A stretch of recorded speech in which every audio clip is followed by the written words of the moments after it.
Doing this to people, putting them through this long-term insecurity about their abode, is inhuman. It is a form of mental and psychological and emotional torture. I have become aware of the incredible distress in so many people who are struggling with these things and who are panicking about not being allowed to stay.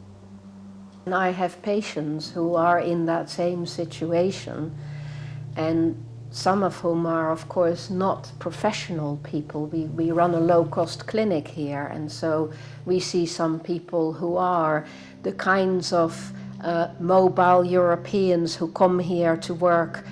They're basically speaking about, I'll stay a little bit longer, but soon I will have to leave because I cannot face this, I cannot do it.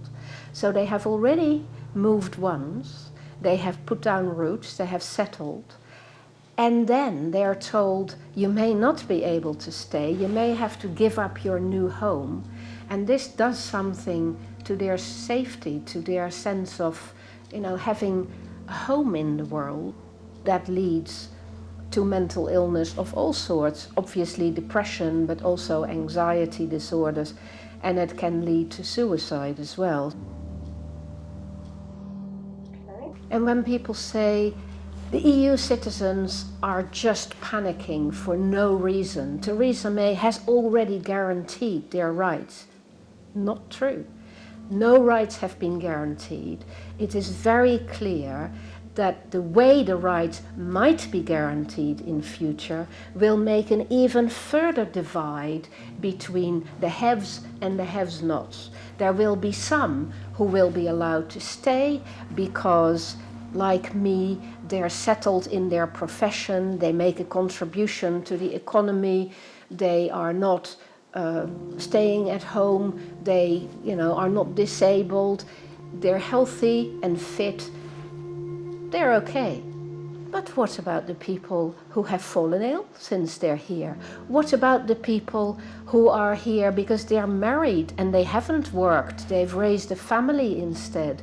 And suddenly we discover that some people who have been, not in employment are now required to pay for expensive private health insurance, which they cannot afford. What is that about? We're still part of the European Union. It's against the regulations. So if that's already happening now, that we're still part of the EU, what can we possibly expect from after leaving the EU?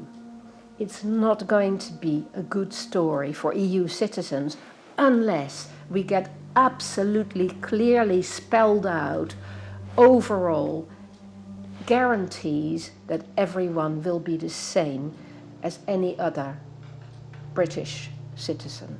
And that's the only thing that is acceptable.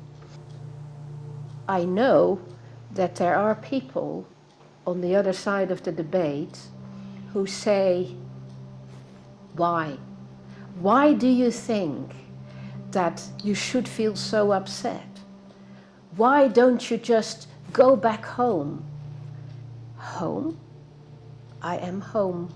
I've been here for 40 years. This is my home. There is no other home. There is no other home to go back to.